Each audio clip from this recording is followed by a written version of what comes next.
All right.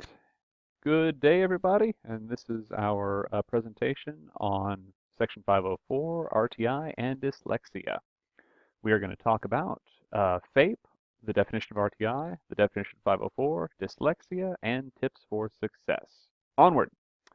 FAPE, as you well know, stands for Free and Appropriate Public Education, and especially for students with disabilities, which is where 504 comes in.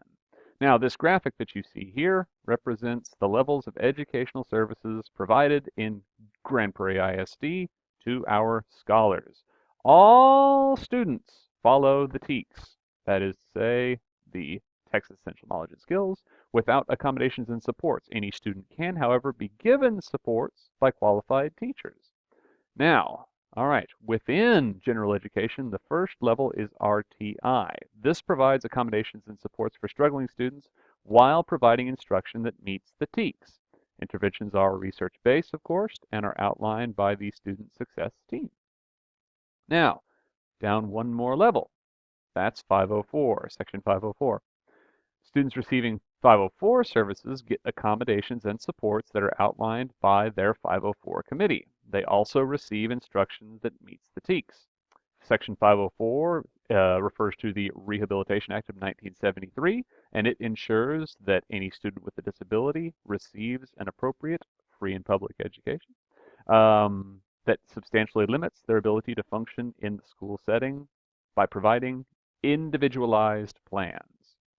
Now, one lower down, we have special education, which also provides accommodations and supports and can provide modified curriculum if necessary for identified students.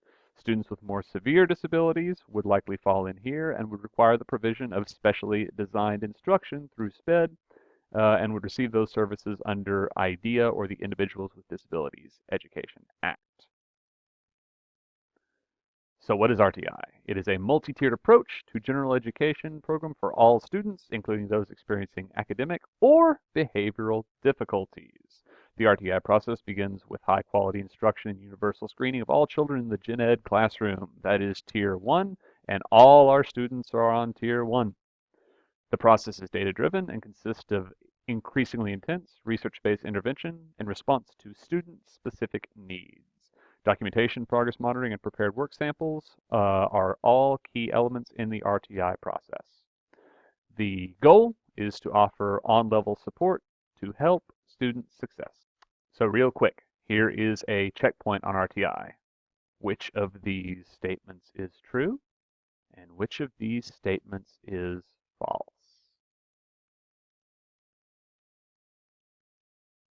Give you a second to pause the video and check your answer. All right.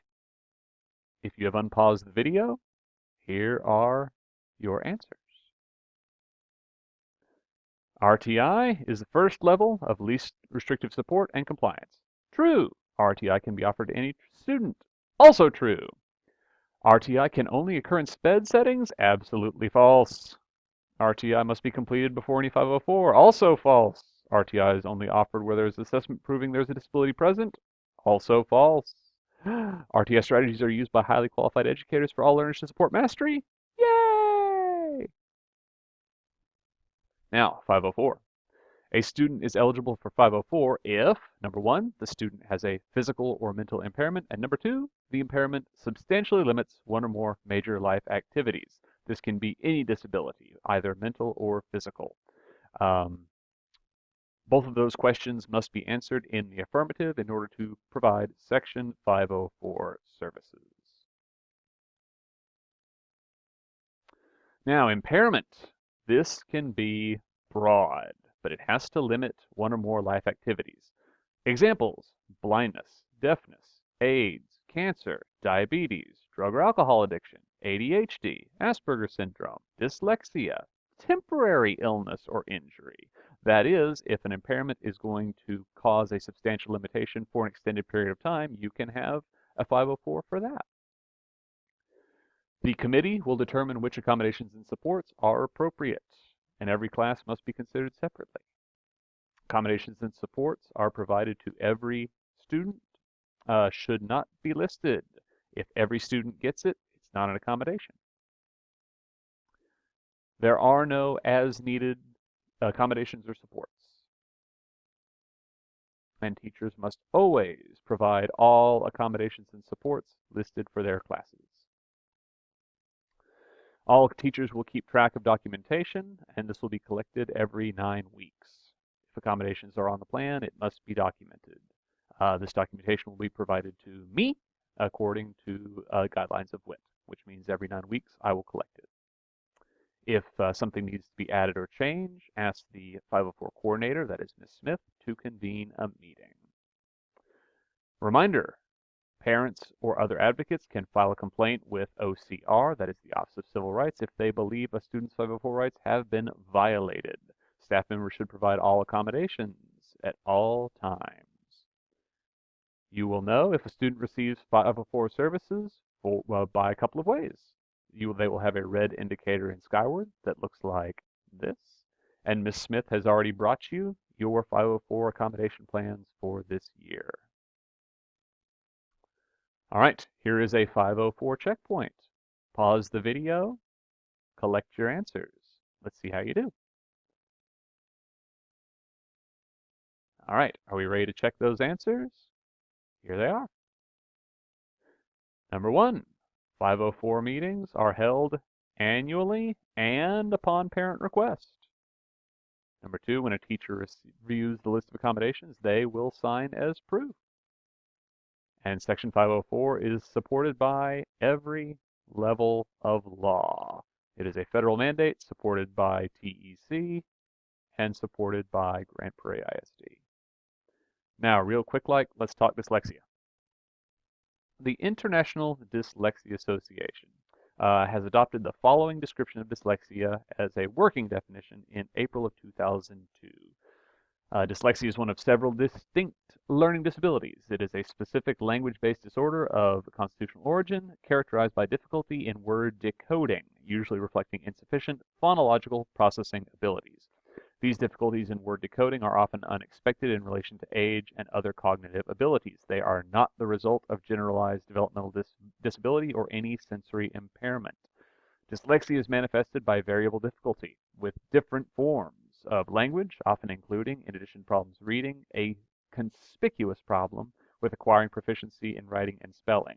Contrary to what many might think, dyslexia is not about reversing letters. Dyslexia is a neurological glitch and has nothing to do with a person's IQ. You might have heard of Albert Einstein or Leonardo da Vinci. These people were dyslexic. Dyslexics never outgrow it. Reading and writing oftentimes remains difficult throughout their life, but with tutoring, they can manage more effectively.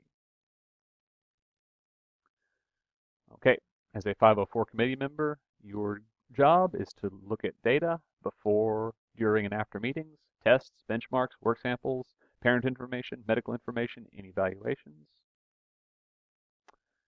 Always remember, guidelines for communication: confidential, atmosphere of trust, professional, respectful, courteous, productive, effective listening, and affirmation, as you always communicate when you are in meetings.